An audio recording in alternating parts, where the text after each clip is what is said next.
Hello and warm greetings. Welcome to Analyst presented to you by Vajiram and Ravi. Here we discuss 7 articles in 2 different sections, consolidating your current affair preparation for UPSC CSE at one place. In the first analysis section, we discuss Quad as a strategic minilateral. We discussed in the context of absence of a leader level summit in the year 2025. We take a look at the continuing relevance of the Quad in current times. Next up, we discuss Lotus in the Valley, tracing Buddhism in the ancient Kashmir. We discuss this in the light of recent archaeological evidence found in Kashmir. We trace the history of rise and decline of Buddhism in Kashmir Valley. Next up, we discuss 5 articles in the simplified section with a lot of value addition in light of your prelims 2026. So stay tuned.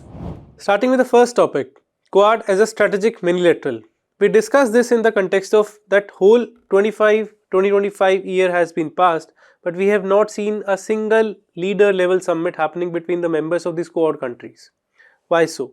We take a look at the comprehensive existence of Quad as an institution, why it is so relevant today, despite the absence of such leader level summit, a thing which has happened at least 6 times in the past 4 years between 2021 to 2025, but none so far in the whole year of 2025. It is catering to the part of our GS paper 2, it is catering to the aspect of groupings and agreements involving India. First thing first, what is Quad?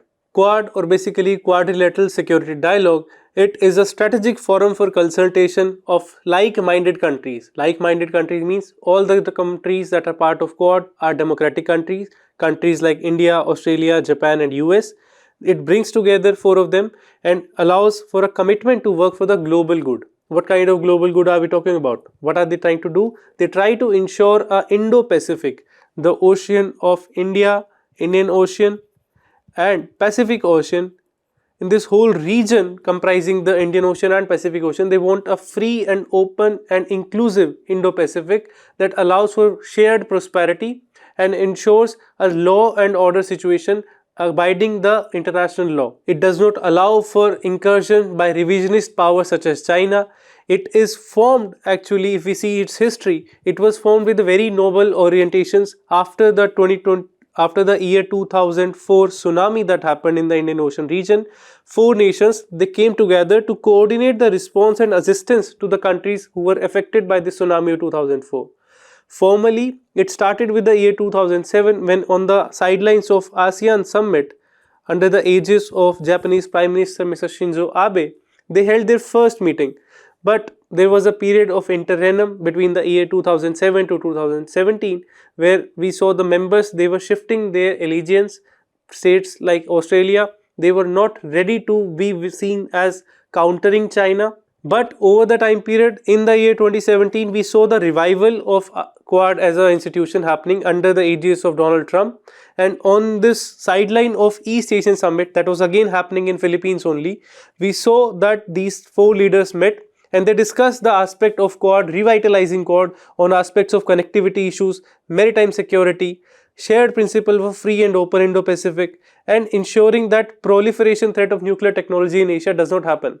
If you remember, this was the time period when North Korea was aligning with China and Chinese incursions were happening very frequently in the area of South China Sea, where China was trying to claim with its 9-line feature various territories in the South China Sea. This was resisted by various nations of ASEAN nations, for example, Vietnam, Philippines, Brunei, Spratly Island and Prasley Island. These were the artificial island that was created by China and these were countered by these other nations of Southeast Asia. To counter this whole scenario in the year 2017, this Quad institution was again revitalized. It had its first leader level summit in the year 2021. This was the COVID time, if you remember. So the summit happened in a digital format. It was a virtual summit. But in the year 2023, they outlined a vision statement that said Quad would work as an enduring partner for the Indo-Pacific region. This is the whole significance of Quad because it is trying to ensure that the United Nations Convention on Laws of Seas or UN clause is adhered to in this whole region of Indo-Pacific. It should not be allowed for a unilateral changing of boundaries. It should allow a freedom of navigation across this Indo-Pacific because it is a very strategic region. A lot of oil and trade pass through this. If we see only about this South China Sea, we see around $5 trillion worth of trade in shipborne cargoes pass through this region of Pacific Ocean. So it is very important strategically as well as economically. Thus, the Quad, it has very significant for the security of Indo-Pacific because it ensures a free, open, inclusive and rule-based Indo-Pacific that does not stop navigation of ships which try to pass through this common shared place called as Indo-Pacific Ocean. It ensures that maritime security through joint exercises, various exercises for harder coordination, which is basically humanitarian and disaster relief coordination, is undertaken by this Quad member countries. They allow for a deterrence through presence mechanism. What is it? If the Quad nations, which have a very powerful navy, are called as a blue water navy, when they are present in this waters, it is trying to send a signal to China that it cannot unilaterally change the situation. Thus, they conduct something known as FONPS. What is it? It is freedom of navigation operations are conducted by these Quad nations through various exercises, through various joint military drills. They allow for supporting the ASEAN centrality in this region. It is the time of multipolarity. It is not a time of unipolarity or a bipolar world. So, smaller or the middle power also have territorial sovereignty.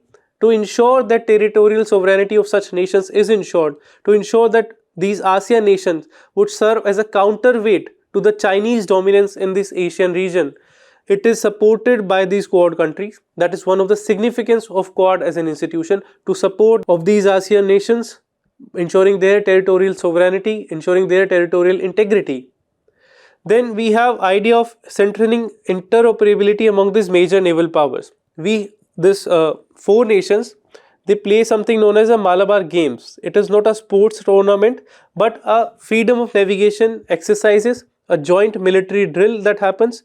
Although officially Malabar Games is not a part of the official agenda of Quad per se, but in this Malabar Games, since the year 2017, all these four countries, including Australia, USA, Japan and India, they are participating, and it has happened around different regions of this Indo-Pacific. It started with India because the name is taken from India, but over the time period it has happened at various places including Guam Island of USA. So it ensures the presence of these Quad navies in the whole region of Indo-Pacific. It promotes thus the international law which is UN Clause Convention on Law of Seas. Ensuring the compliance with this convention is one of the primary duty of Quad as an institution. However, if we see UPSC asking questions on Quad, they have already asked one question in the year 2020. They don't only focus on the strategic or geostrategic location of the Quad or their strategic significance of Quad merely. They are also wanting us to explore the economic dimensions of it. For example, they ask that Quad is transforming itself to a trade bloc from a military alliance in present time discuss. Although Quad is not a military alliance per se, because these nations are not bound by any treaty, they are free to have their own sovereign national policy, as we have seen with various nations like Australia, USA and India promoting their strategic autonomy. We are not part of any military alliance per se. So Quad is not a military alliance, but it was moving in that direction in the time period when UPSC asked this question. And the question really want us to explore that what else apart from this strategic focus of Quad, what is the economic focus of Quad? Can it transform itself to a trade bloc? Let's see what is the economic significance of Quad as an institution. If we see the member countries of Quad, the four nations, India and USA have one of the highest bilateral trade relations. At least $131 billion worth of trade happened between India and USA in the year 2024-2025. Also, it is one of those consequential partnership where India has a trade surplus of at least $40 billion. With Australia, we just signed a ECTA or Economic Cooperation and Trade Agreement, which is basically a part of a free trade agreement. And we also trade worth $32 billion with Australia. Also, this trade agreement is now sought to be renewed to give even more access to Indian goods and people in the territory of Australia. India and Japan have already been a partner with respect to the free trade agreement. We signed a CEPA, Comprehensive Economic Partnership Agreement with Japan way back in 2011. It has been one of the most consequential partnership, although India is suffering a trade deficit here, but apart from this, just the trade numbers, we have seen that these nations collaborate in the economic dimensions on various fronts. We have a lot of investment happening from USA, as well as Indian companies are listed on various stock exchange across these countries. We have idea of supporting in the infrastructure project that has happened from all these Quad countries. Japan, for example, has supported India in the DMRC promotion, or the Delhi Metro Rail Corporation, as well as construction of DMIC, Delhi Mumbai Industrial Corridor. All of these projects are supported by the shared partnership of these countries, especially India, Japan, India, USA. We have their collaboration in respect to the broader strategy with respect to the economics. For example, the China plus one strategy that is adopted majorly by these developed countries, including Australia, USA and Japan. They are trying to reduce their reliance on China, which has been working as a factory of the world. They are now exploring other alternatives to ensure the manufacturing of those goods, and India has emerged as one of those options there. So India fits right into this economic matrix of China plus one strategy as a part of this grouping. Then they have been formulating a SCRI, which is Supply Chain Resilient Initiative, that started post the COVID period in the year 2020, where there was disruption from Chinese side with regard to various crucial elements like semiconductors, and it was sought that their partnership would be of great consequence to ensure that supply of these crucial elements like semiconductors or other critical element is seamlessly ensured, to ensure the manufacturing is done. This is one of the significance of Quad, to ensure these economic resilience of an institution. But apart from these numbers, they have formally worked on various fronts. It is basically working as part of 6 working groups which form the core of Quad. They have focused on these 6 dimensions which broad base the nature of Quad just from a military alliance, just from a strategic alliance, which is the dimension of climate. They have established various institutions, for example QCHAM, which refers to the Quad Climate Change and Mitigation Program. They have established this to ensure that climate change is countered by the effort of, or joint efforts of, all these 4 nations. They have been partnering for the critical and emerging technologies like 5G technology, AI technology. They started was something known as Open RAN development, which is radio access network. They're ensuring that these things, these new technologies are indigenously developed among these 4 nations, so that to reduce reliance on Chinese technology, which is part of the US strategy to curb reliance on China on technology such as 5G. For example, we saw them banning the Huawei industry altogether in USA. Then on the aspect of cyber security, they are developing joint principles to govern the functioning of cyber security across the world. We saw them functioning with the Quad Health Security Partnership in the light of COVID pandemic. This launched something known as Quad Cancer Moonshot, basically a vaccine against cancer. It was jointly promoted by all of them. Then we saw infrastructure partnership. Since China is promoting something known as BRI, or Belt and Road Initiative, they have been working to ensure Quad partnership for cable connectivity. This seeks to transform the internet connection by providing underwater sea cable, and it is supported by the initiative of Quad. They are also collaborating in the dimension of space. We saw space cooperation for peaceful use of outer space, cooperation of space technology including low Earth orbit satellites. All of these dimensions showcase that there is a wide ambit for all these nations to work together, to collaborate, to ensure that these 4 democracies have a shared interest in the global diplomacy. However, there have been multiple challenges that Quad have been facing, some of them very structural in nature, some of them very recent in nature, some of them arising from the global headwinds that we are encountering right now. The structural challenge, the first of them, is the absence of any institutional anchor. We do not have any set headquarter for Quad as such. It is not a treaty based organization. They are not bound by any charter per se. So it leads to a lot of room for differences in opinion being emerging, and no institutional mechanism, no secretariat does not allow for seamless resolution of these issues or disputes. Then the issue of periodic slumps, as we saw during the year 2007 to 2017, we saw that Quad as an institution was not working at all. We saw nations such as Australia, they did not want to be seen as part of an anti-China organization, and they remained aloof from this whole organization. It was only after 2012 that they started coming back, and in the year 2017 we saw the revival of Quad as an institution. Then we have conflicting partnerships. India, if we see, is part of BRICS as well as SCO, both the organization dominated by Chinese presence. It is somewhat also seen as a dictators club, because a lot of members of these two nations are part of countries which are not ruled as a democracy, ruled by some dictators, lack of democratic credentials there.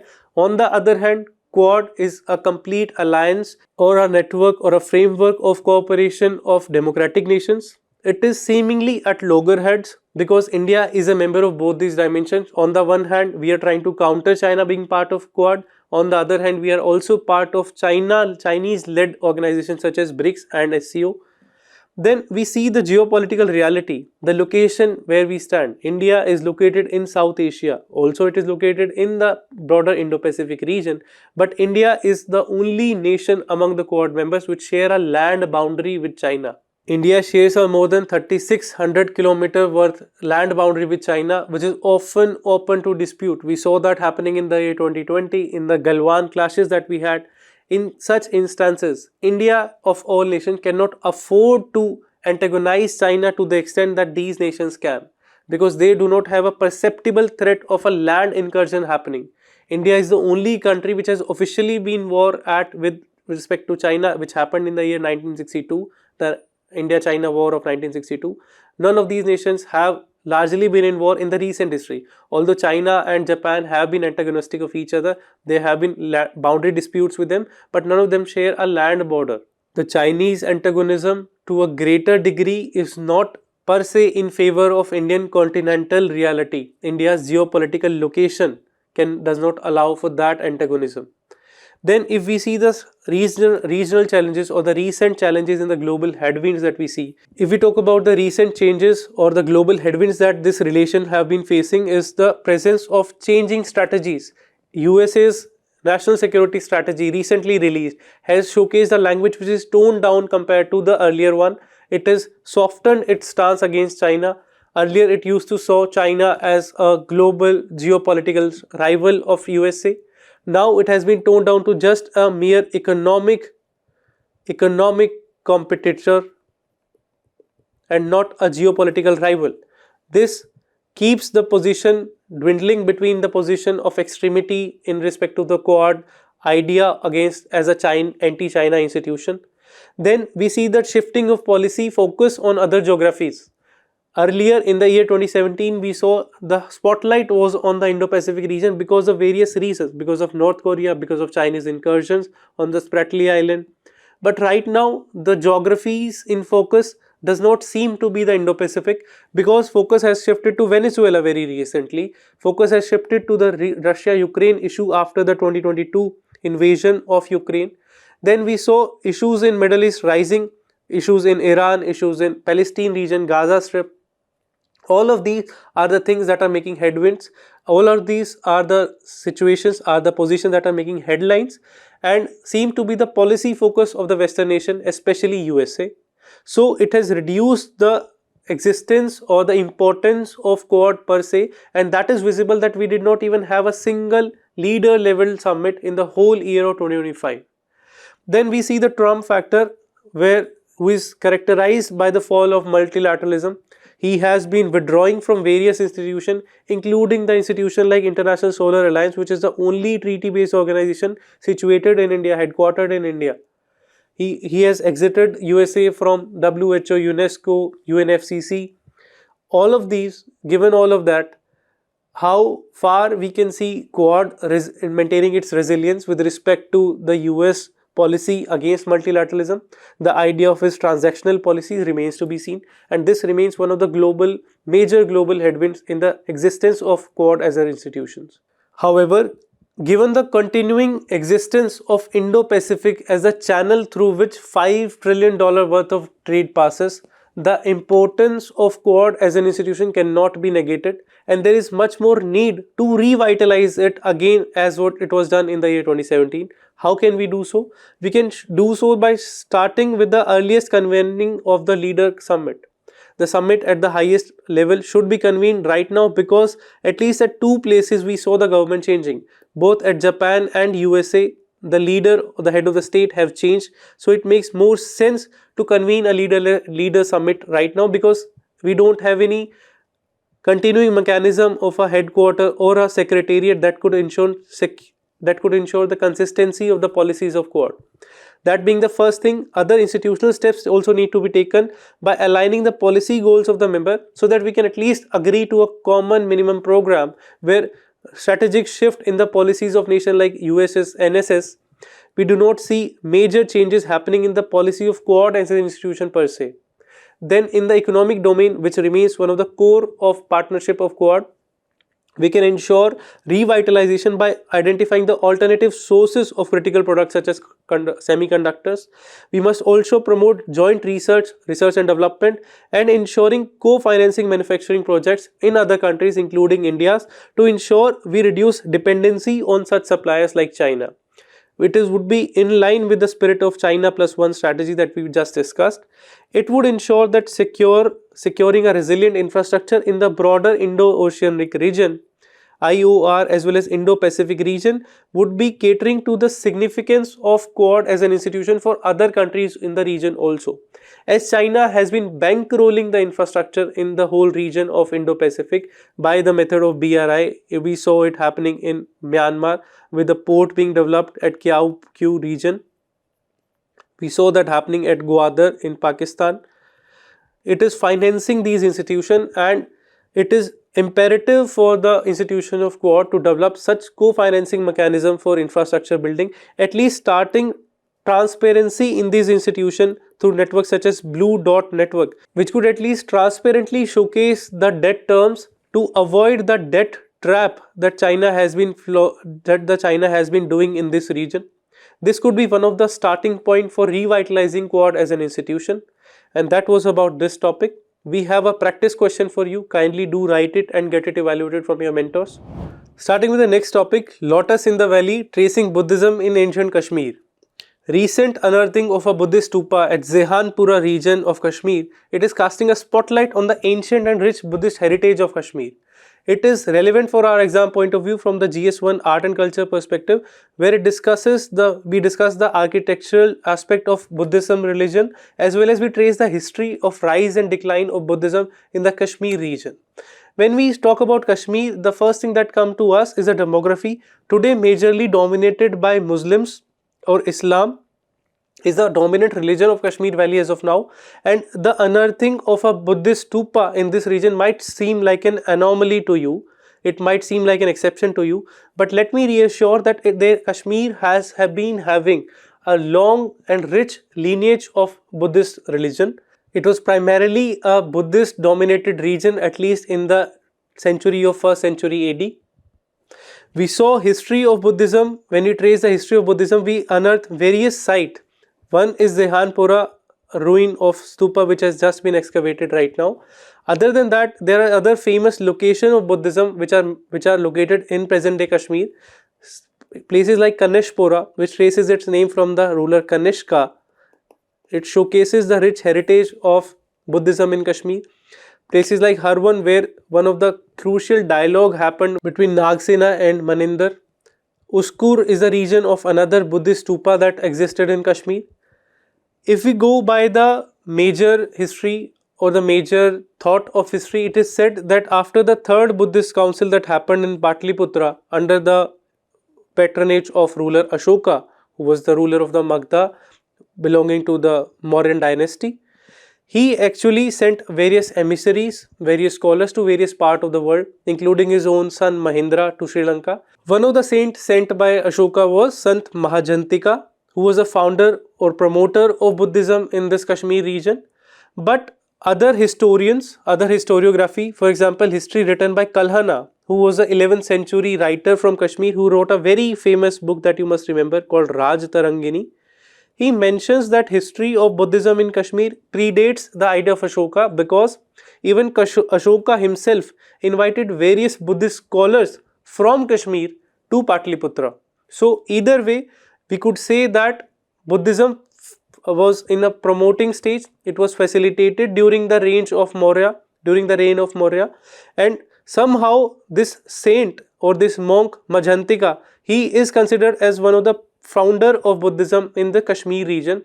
He went from Patliputra to region of Takshila, Gandhara, including the present day Kashmir. After this third Buddhist council, what was the significant thing about this council was that it promoted the idea of Abhidhamma Pitaka, which is one of the canonical literature of Buddhism, and the scholars of the sect of Buddhism known as Sarvastivadin sect, which believe in the existence of everything. Sarvastivadin means everything exists.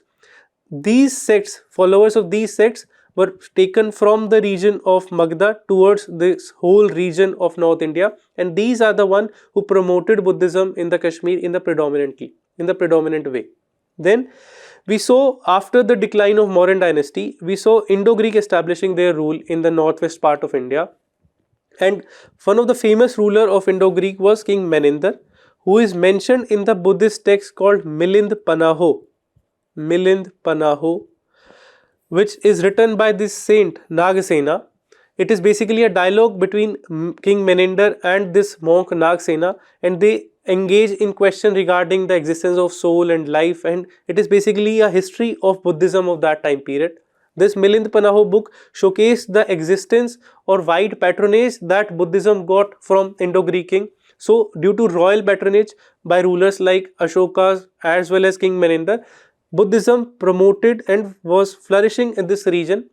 Also, one of the major ruler who promoted Buddhism in this region was Kanishka, who belonged to the Kushana dynasty, who was also part of post-Mauryan period history of India, was one of the earliest propounder of the idea of Mahayana Buddhism, because it was in his reign we saw that development of sculptures started to take up. He was one of the patron king of Buddhism at that time period, and we saw that it was during his reign we saw the fourth Buddhist council happening at the Kashmir itself. It happened at a place known as Kundalwana, which is very near to this place called as Harwan we just discussed. So you see that Kashmir was a nerve center of Buddhism in the 1st century AD. We see Kashmir being the center where the fourth Buddhist council happened in the 1st century AD under the reign of ruler of Kanishka. Apart from this political reason, we also saw that Kashmir was the region which was at the center of the Central Asian Silk route that traded silk from China to whole of Europe. Kashmir was located at the major tri-junction point here. So it was obvious that people belonging to various religion, various ideologies would be flourishing in this region. And from here, from the region of Kashmir, this Buddhism also spread to the various parts of the world as well. We saw the saint of Nagarjuna, the saint Nagarjuna. One is Nagasena, you must remember, you must never be confused between these two saints. One is a Nagasena who held a dialogue with the Indo-Greek king known as Menander, who wrote this book known as Milind Panaho. Another person, Nagarjuna, he lived during the reign of Kanishka. He lived in the Kashmir, and he was the promoter of Buddhism in southern India, but he lived in Kashmir. So it was Kashmir acting as a nerve center of Buddhism, which was the foundation of spreading of Buddhism across directions, including outside India as well as within India. We saw after this time period, in the post-Gupta age, we saw Yuan Shang coming to Kashmir because Kashmir has been such a famous center for Buddhism. He visited Kashmir in the 7th century AD, and he wrote about Kanishka of that time period that he gave the whole region of Kashmir as a gift to the Buddhist Sangha. Although it is a hearsay account, we don't take it at the face value, but it showcases that Kashmir had a great value in the Buddhist literature. But this was a time period where it started declining. In the post-Gupta period, we saw various invasions happening from the northwest, invasions from the Huna dynasty. One of the famous king there, Mihrakula, he was considered as the persecutor of Buddhists. Then we saw the reign of dynasty like Karkota dynasty, the famous ruler of whom was Lalitaditya Muktipada. He was a famous ruler of Karkota dynasty who were major patron of Shaivism. They were devotees of Shiva, so they were not patronizing Buddhists that much. We saw development of major Shiva related architectural development happening in Kashmir. For example, the Martand Sun Temple, if you have seen, it is a major location of Shiva devotees. But Buddhism, although not persecuted under his reign, it was rather protected from the external invasions that were happening by Muhammad bin Qasim, who invaded India in 712 AD.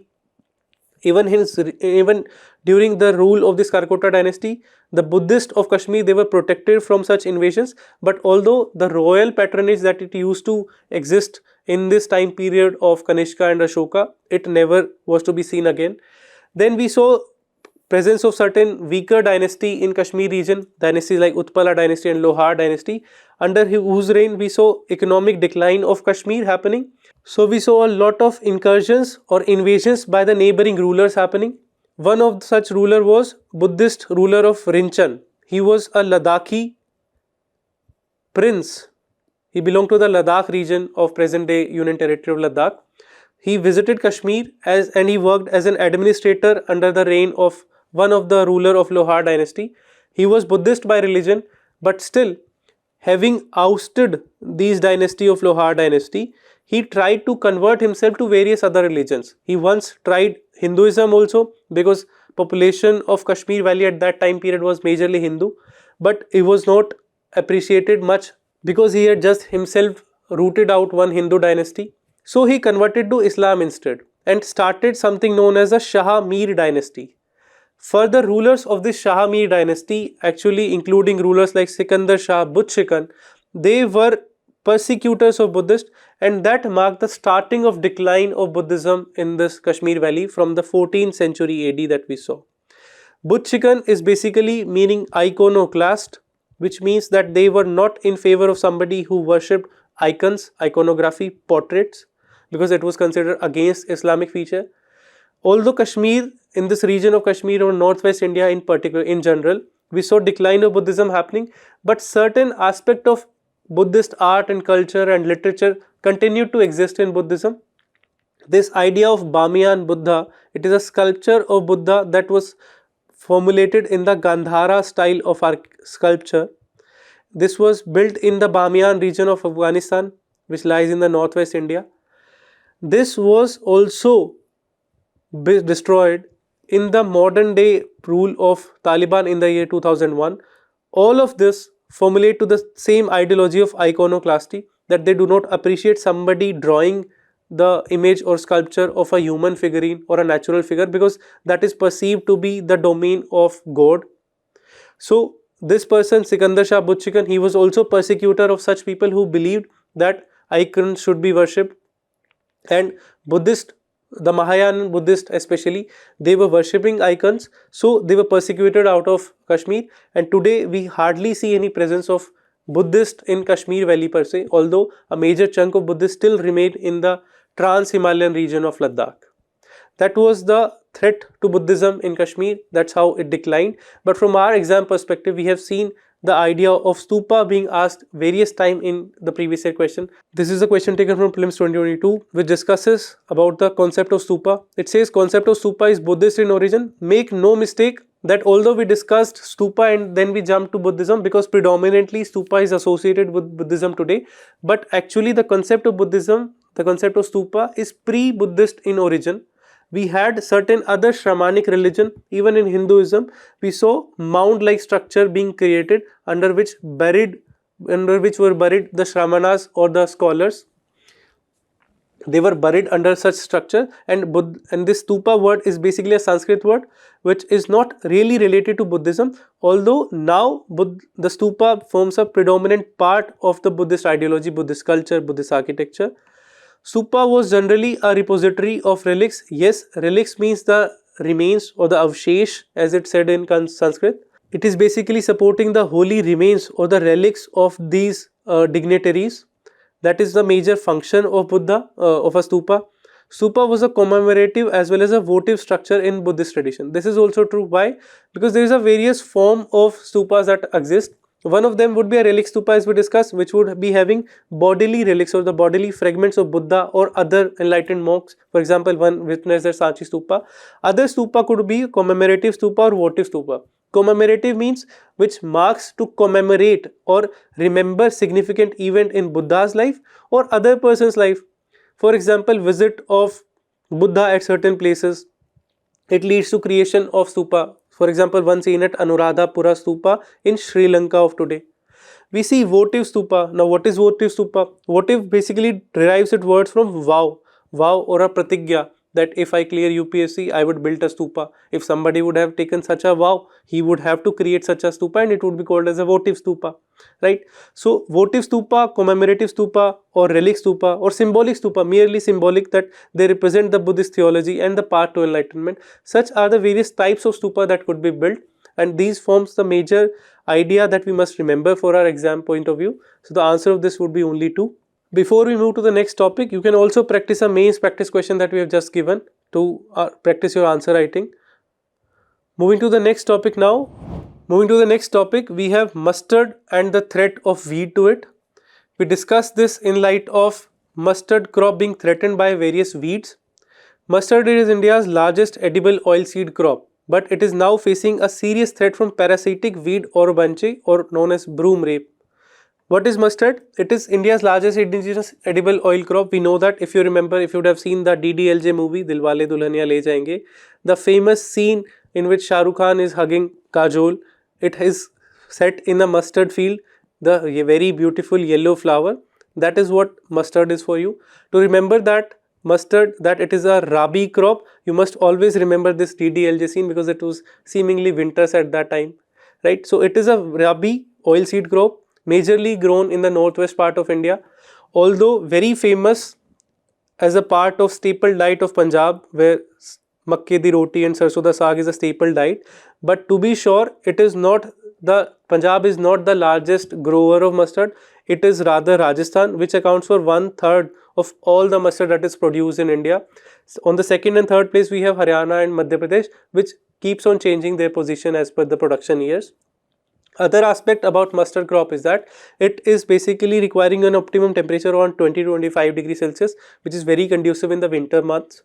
It requires very low rainfall, so it is possible to grow such crops in the semi-arid region that we have in the northwest India, including the state of Rajasthan, Haryana.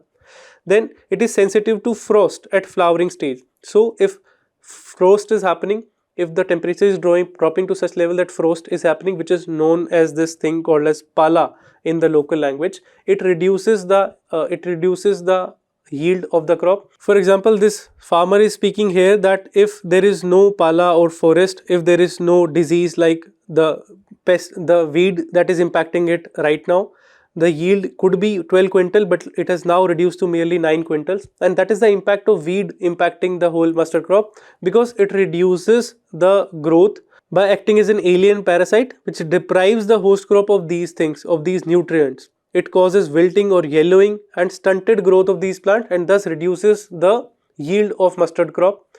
Now, if we discuss the facts relating to the mustard and the oil seeds in general, we see that India is an import dependent country with respect to the oil seed.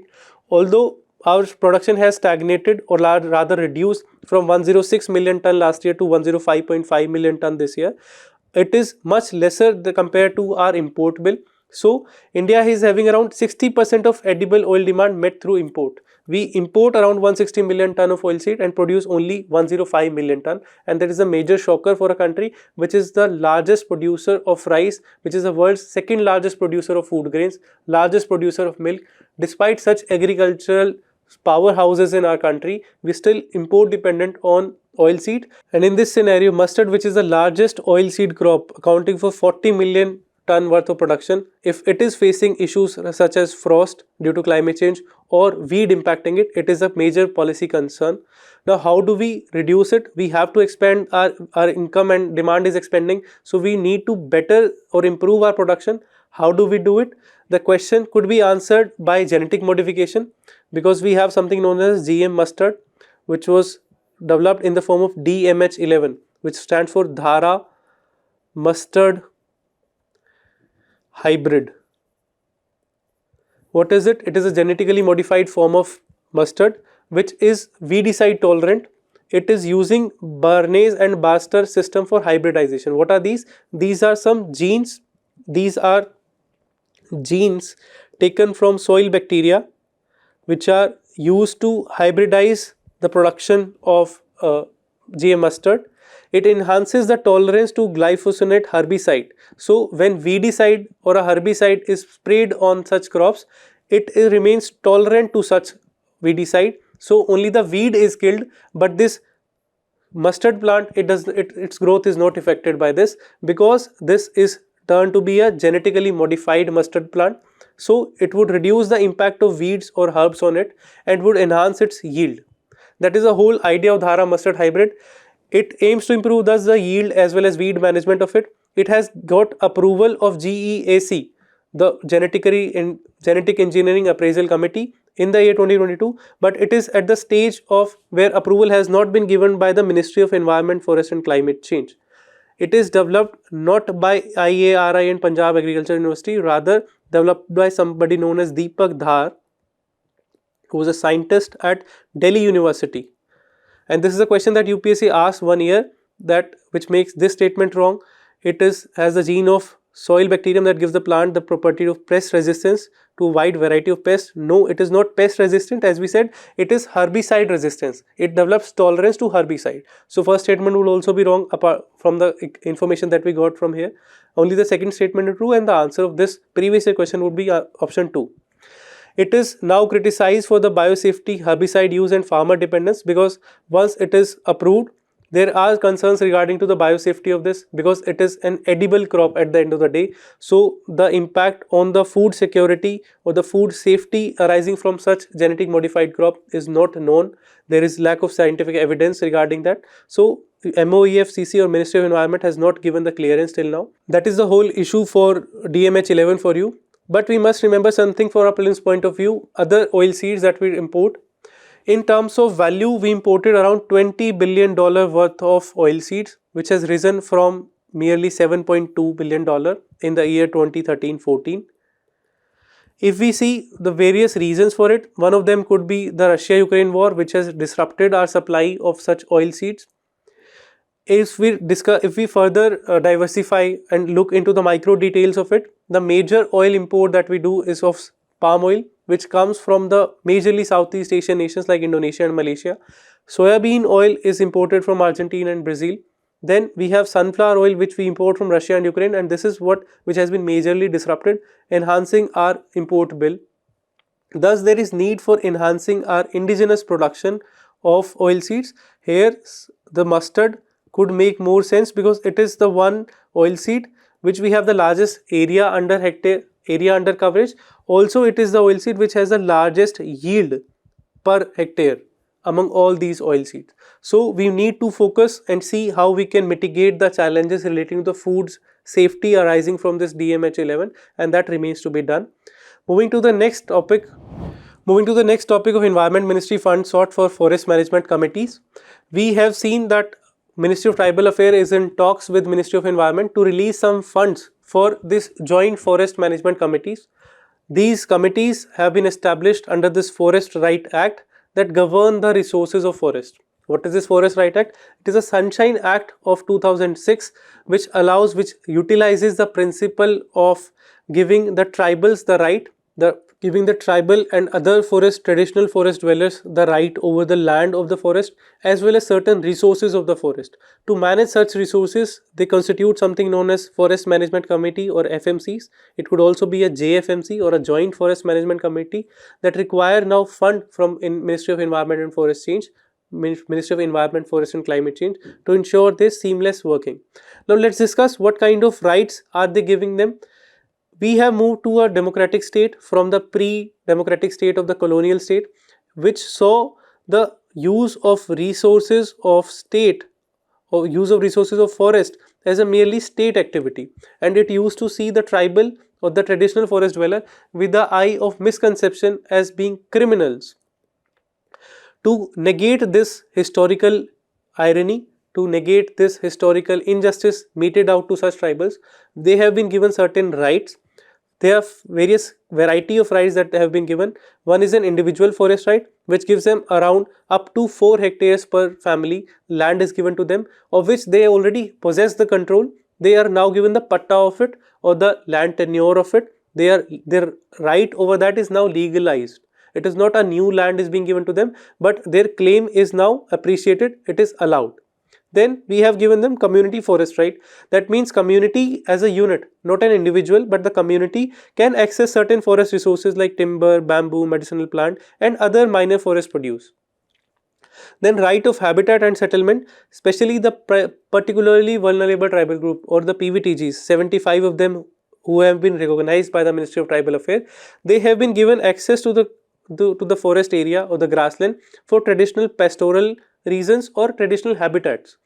These are some kind of rights that have been given to them. They have also been given protection from arbitrary resettlement. They are protected from eviction without proper resettlement policies in place. They have to be rehabilitated and not just resettled is the idea. Now, why is it so important? Because forest, if you see, is the second largest land use in India after agriculture. As per the India State of Forest report, around 23.57% of total land use is within forest. And despite this, it only contributes around 1% of our GDP. But beyond these economic numbers, it is what remains as the habitat of half of India's 89 million tribal people. Half of them live in the forest. It is not just their home, it is also their very existence. The idea of Jal, Jungle, Jameen, it derives from this their existence or self-reliant existence in the forest area. To ensure their reliance in such manner of Jal, Jungle, Jameen, they need certain rights where they can get access to fruits, flowers and medicinal plants from the forest. They need fuel wood, they need fodder, they need lot of other non-timber forest produce as well, which they need unhindered rights, and it has been provided to them to certain extent under this Forest Right Act to ensure that this is done while balancing the ecology of the forest, while maintaining the biodiversity conservation, while ensuring state control over it in balance with the tribal rights. A joint forest management committee have been created. What are these joint forest committee? It is basically signaling a change in the management objective, which was earlier majorly about the revenue generation for the forest department. As we saw in the colonial period, the tribal were seen with a lot of prejudice. The forest were only seen as a means of resources that they could use to draw sleeper for the trains or draw minerals out of these forests. Now the idea has changed in a democratic state, and it is now catering to the environmental and ecological security of the people, of the tribal as well as the wildlife. Now it is restoring the bond between the people and forest, and the most important aspect is that it is done in a democratic way, where a JFM committee is constituted, which includes member of village itself in a democratic manner. It is elected, and a executive body is also formed for the day-to-day functioning of it, which include the member of the village of that area without largely bureaucratic control. Now it is known by various other names, for example Van Suraksha Samiti or VSS, or a Forest Protection Committee or FPC, or a Village Forest Committee or VFC. So these are the points, these are the functions of a joint forest committee, and it has given proven results to us. For example, in the Sukho Majri project that happened in the Nature Park of Haryana, it was a village near to the Sukhna lake which exists in the Chandigarh. So the joint forest management committee of this village actually use the vegetation around this to conserve it not just as a forest, but also create the whole watershed and utilize it for creating a resilient source of water.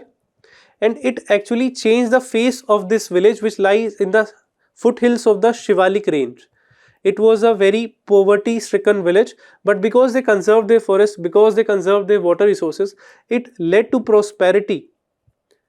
It enhanced the production of agriculture in the nearby area, it enhanced the tourism revenue for that area, and it allowed for existence of Sukhna lake and encumbered passage of water to this Sukhna lake, ensured the whole resilience of the ecosystem in this northern Indian state of Haryana, at least in the region around the Chandigarh city. Apart from this famous example, we have other example from Jogimati Reserve Forest in Karnataka, Gumsar and Bhajnagar in Odisha. These are some of the examples which showcases that these joint forest management committee actually work and allows for balance between nature and human.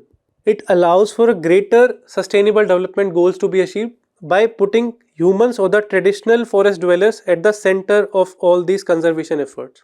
And that was the whole idea.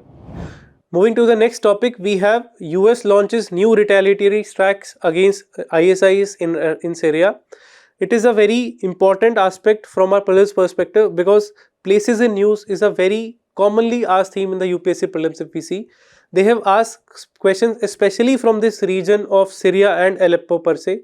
The US has actually struck this region of Aleppo because this is a region where these Kurdish fighters were fighting, and US has struck this ISIS or Islamic State of Iraq and Syria. UPSC asked this question in the year 2018 also, 2017 also, where they asked that which of the following country does not open to Mediterranean Sea, and they gave options Syria, Jordan, Lebanon, Israel. Of course, Syria opens up, so that would not be the answer. Lebanon and Israel also open up, the answer would be Jordan. We would see these locations. They've also asked the name of places in news. For example, Aleppo city, which is right now also in news, they asked whether it belongs to this country of Syria. Of course it does. So we need to know the place in and out because it is such a important from our prelims perspective.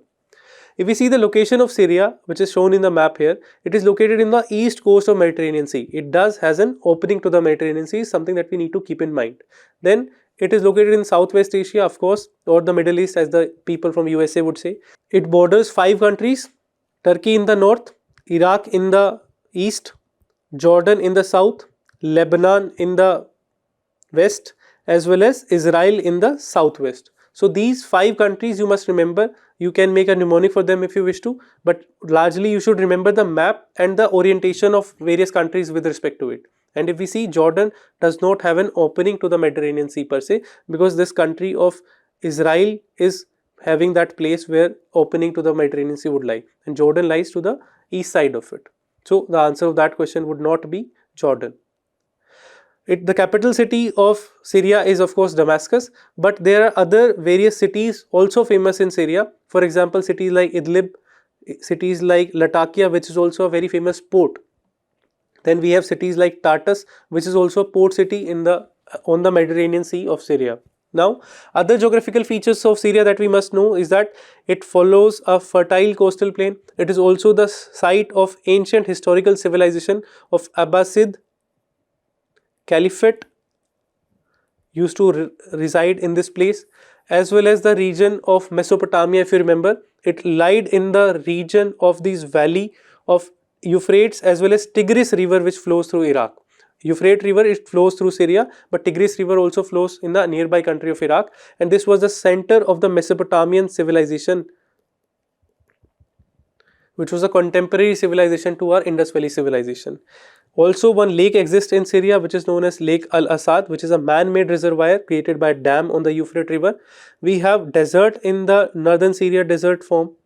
The highest point of this nation is Mount Hermon, which is a mountain in Syria. These are all things that you need to remember from your prelims perspective.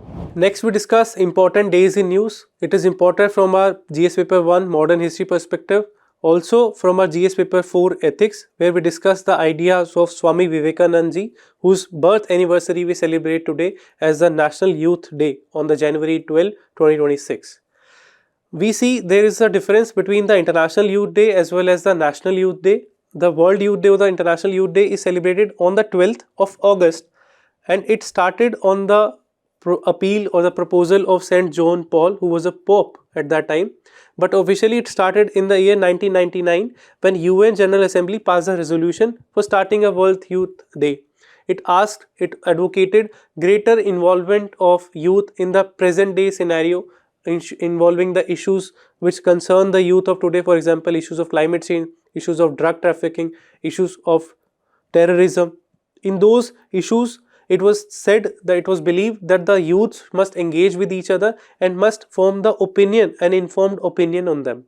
And that was the whole idea of World Youth Day. On the other hand, National Youth Day, which is celebrated on the 12th of January, it started from the year 1984 by the government of India's proposal, started celebration in the year 1985, from the 12th January 1985, we started celebrating it. 10 years later, we started celebrating National Youth Festival also, which started in 1995, which was a program of National Integration Camp. Two organizations, one is Nehru Yuva Kendra Sangathan and National Service Scheme, NSS.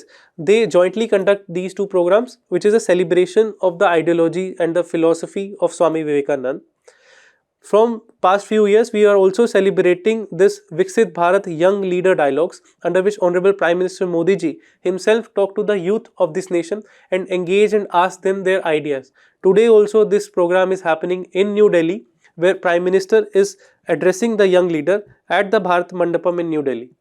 But from our exams perspective, apart from these things, what is important is the ideology that Swami Vivekananda promoted. Who was Swami Vivekananda ji?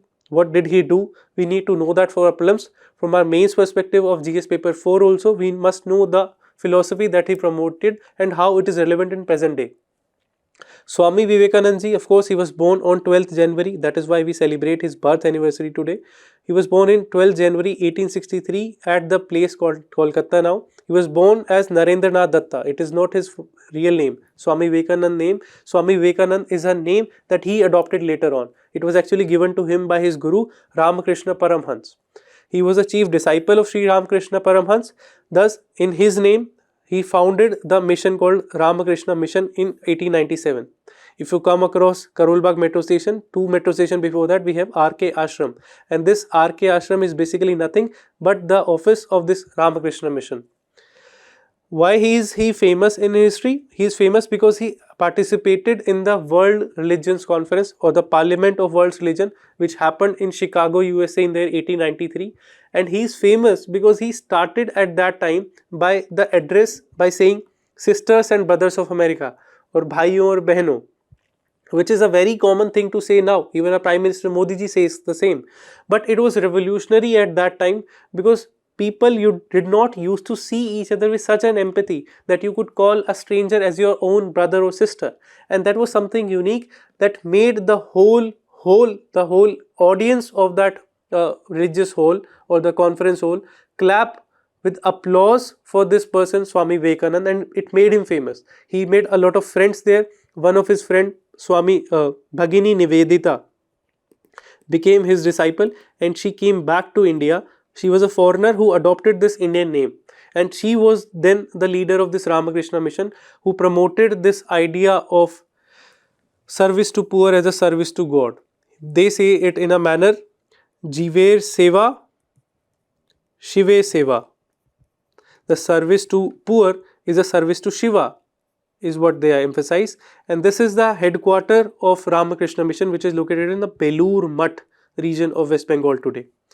The idea that he promoted was called Vedanta. Now, what is Vedanta? Vedanta is basically the independent or interpretation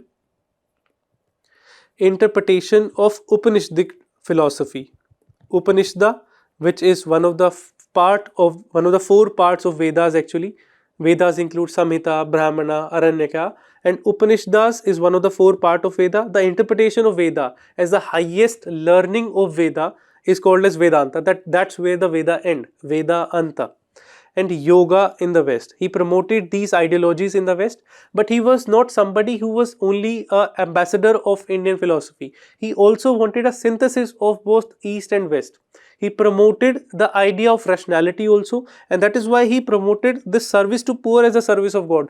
Not merely bhakti as the idea of reaching salvation, but rather action by doing service to the poor as a means.